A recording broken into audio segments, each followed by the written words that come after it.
আসসালামু আলাইকুম বন্ধুরা, কেমন আছো সবাই?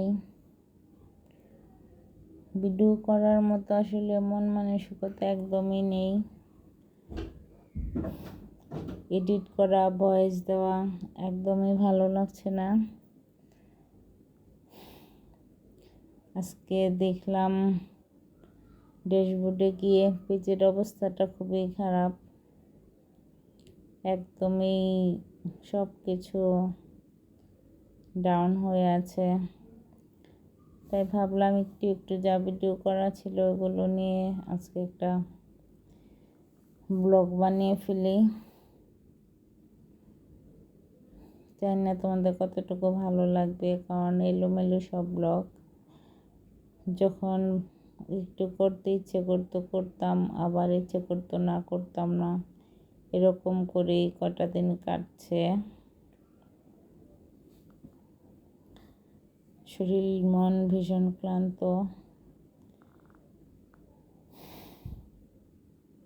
বুঝই তো আমার উপর দিয়ে যা বয়ে গেছে।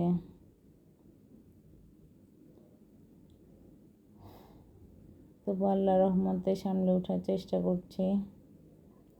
প্রেশারটা এখনো কমেনি, প্রেশারটা বাড়তি আছে।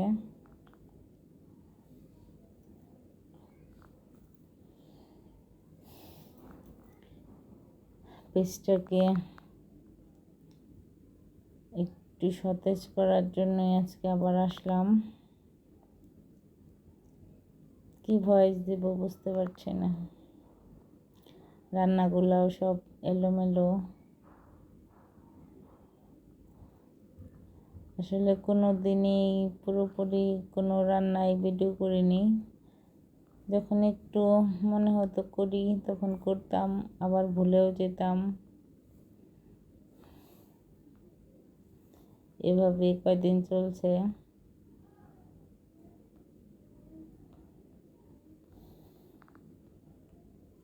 বাচ্চাদেরও নিয়ম হয়ে যাচ্ছে, আসছি পর ওদের স্কুলে যাওয়া হয়নি। মা অসুস্থ থাকলে যা হয় বাচ্চাদের তাই চলছে।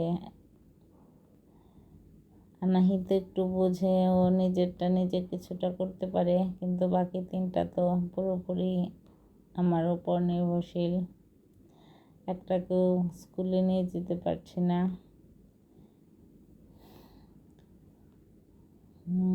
ওষুধ খেয়ে ঘুমালে সকালে উঠতেও কষ্ট হয়ে যাচ্ছে। কদিন ধরে ওর বাবার অফিসে যাওয়া হচ্ছে একটু দেরি করেই।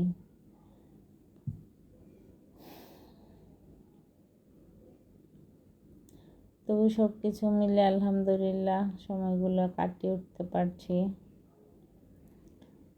দুজনে মিলে টুকটাক করে সংসারটা আবার গোছাচ্ছি। এই কয়দিনে তো অনেক এলোমেলো হয়ে আছে বাসাটা। যে অবস্থা রুমের সেই অবস্থা, কাপড় চোপড়ের সেই অবস্থা, রান্নাঘরে থালাবাটির, কোনো রকমে শুধু রান্না করে করে খাওয়া হচ্ছে। অনিয়ম, টাইম, বাজার ঘাটও করা হচ্ছে না।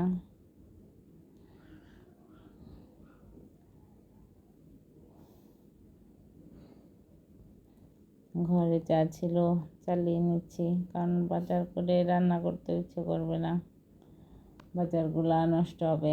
তাই ভাবছি একটু শরীরটা সুস্থ হোক, তারপরে সব করব।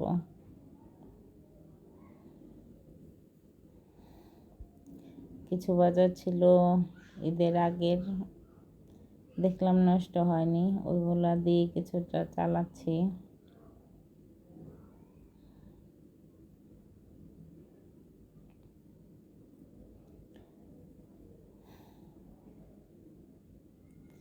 মনটা একবারই ভেঙে গেছে।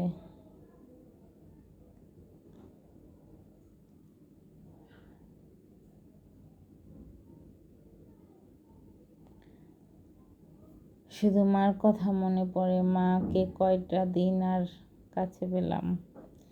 বিয়ের পর তো খুবই কম বাসায় যাওয়া হয়েছে, খুবই কম।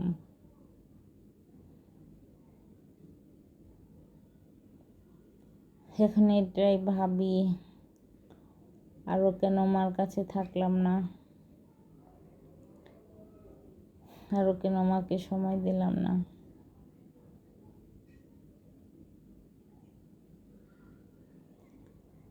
মা বাবা যে পৃথিবীতে কি, হারানোর পর আরও বুঝতে পারছি। এমনিতেই যেতে পারতাম না, খারাপ লাগতো। এখন হারানোর পর আর মানতে পারছি না যে মা বাবাকে এত কম সময় দিয়েছি।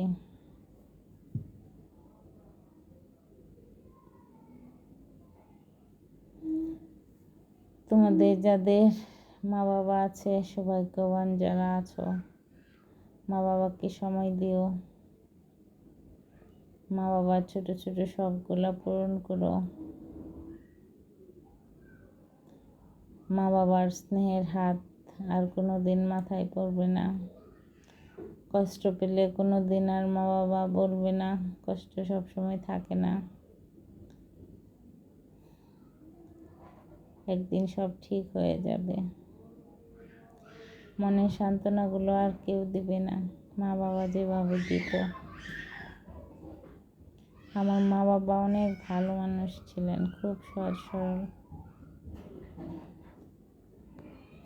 বাবা তো সব সময় বলতেন, পৃথিবীতে যেটুকু ছাড় দিবি আল্লাহর কাছে সেটুকুই পাবি। ভোগ করলে তো সেটা শেষই হয়ে গেল।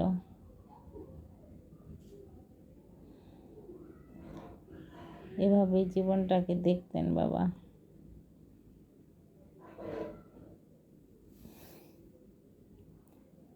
এই যুগের অনেক বাবা মাকেই দেখি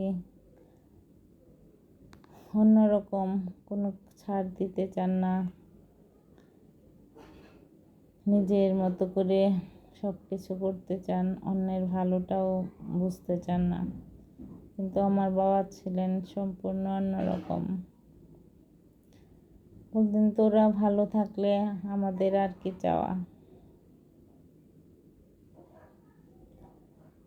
খুব মনে পড়ে মা বাবার কথা, কেন আরো বেশি সময় দিলাম না, এই জন্য একটা আফসোস।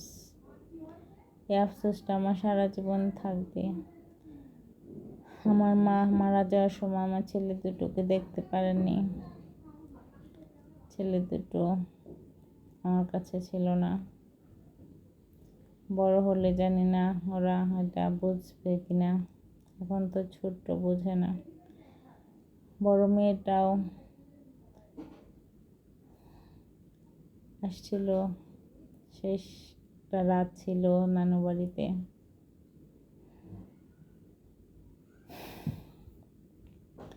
সেদিন না আসলে হয়তো ওরও আর দেখা হতো না।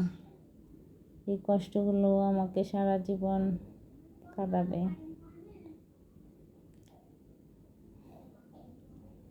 আমার দুটি মেয়ে হওয়ার পর মা সবসময় বলতো, ছেলে নিবি না, অথচ ছেলে দুটাকে আমার মা দেখে যেতে পারল না।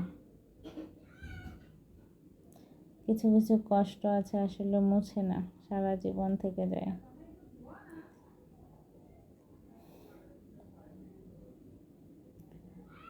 যাক, আল্লাহ ভালো বোঝেন কোনটা কি কারণে হয়। আল্লাহর উপর ভরসা করেই বেঁচে থাকতে হবে। আল্লাহ যতদিন বাঁচিয়ে রেখেছেন, সুখ দুঃখ পাশাপাশি থাকবেই। সবাই দোয়া করো, মানিয়ে গুছিয়ে যেন জীবনটাকে পার করে দিতে পারি।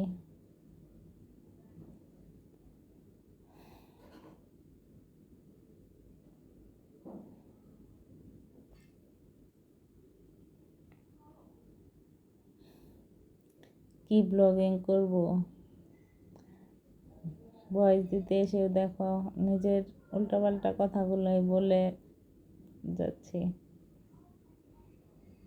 আসলে এখন গুছিয়ে ভয়েসও দিতে পারবো না, শুধু মা বাবার কথাই চলে আসে। ভালো থেকো সবাই, দোয়া করো, আমার মা বাবার জন্য দোয়া করো। তোদেরকে বিরক্ত করে গেলাম কয় মিনিট।